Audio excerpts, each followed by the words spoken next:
Mise à jour quantitative, entreprise étant dans la watchlist. Donc, j'en ai déjà parlé il y a 2 ans ici. Donc, je vais juste faire ici un tour d'horizon assez rapide parce que ça fait quand même un tout petit peu.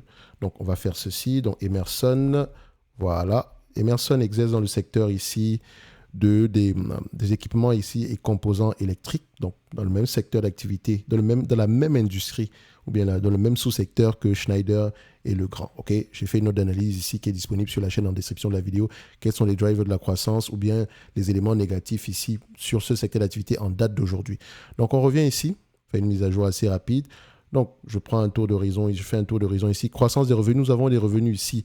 Attention, vous allez vous dire que non, mais les revenus sont en décroissance. Non, c'est un segment, c'est une entreprise qui a vendu certains segments d'activité. OK?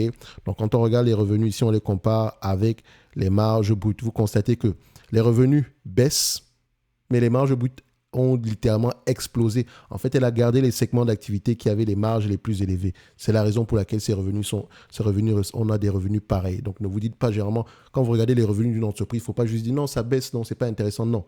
Le plus important, c'est toujours pourquoi. OK? C'est pour ça il faut dissocier l'analyse quantitative et l'analyse qualitative. Le quantitatif présente les chiffres, le qualitatif fait parler les chiffres. Donc ici, tout ce qu'il vous reste à faire, c'est aller regarder qu'est-ce qui s'est passé dans les rapports financiers. Donc ici, nous avons à peu près aux alentours de 16 milliards ici, marge brute qui augmente. Est-ce que les marges EBITDA augmentent également? C'est la même chanson, on aime ça.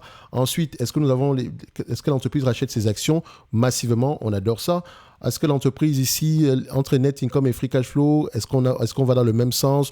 Grosso modo, oui, même si les free cash flow sont moins élevés en date d'aujourd'hui, ça peut être une dépense en capital plus élevée que la moyenne. Donc, on va regarder ça ici. Donc, si on prend le CAPEX par rapport aux revenus, on voit ici, donc c'est 2,48%, pas grand-chose non plus. Si on prend le CAPEX du point de vue volume, est-ce que soit c'est la dépense en capital qui est élevée, soit on a eu un BFR plus élevé que d'habitude, ok, parce qu'elle vend également des produits.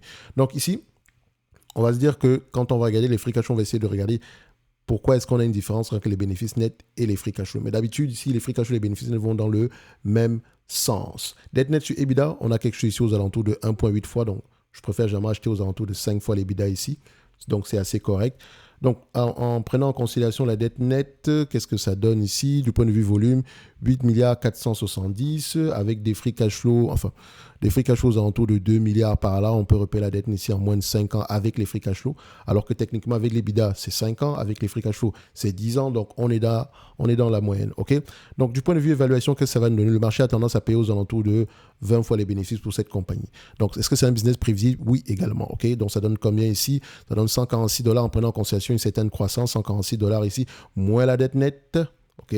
Moins la dette nette en date d'aujourd'hui, 146 moins combien? 146 moins 15. 146 moins 15, ça donne à peu près 131 $. Vu que l'entreprise fait partie de la watchlist, qu'est-ce qu'on fait ici? On fait la mise à jour dans la watchlist à 131 $. De telle sorte que si vous avez accès à la watchlist, vous pourrez savoir que dans le segment, dans la sous-industrie des équipements électriques, d'accord, vous avez à peu près telle ou telle entreprise qui peut être intéressante quantitativement en date d'aujourd'hui. Et si vous voulez également les drivers de la croissance dans ce secteur d'activité ou bien les éléments qui impactent positivement ou négativement ce secteur d'activité en date d'aujourd'hui, vous avez l'analyse sectorielle ici. Okay? La watchlist va se retrouver à ce niveau-ci et nous, on se donne rendez-vous sur la prochaine vidéo. Un like, un abonnement, ça fait toujours plaisir. Merci. Attention, avant de dire au revoir, d'accord, on doit mentionner une chose.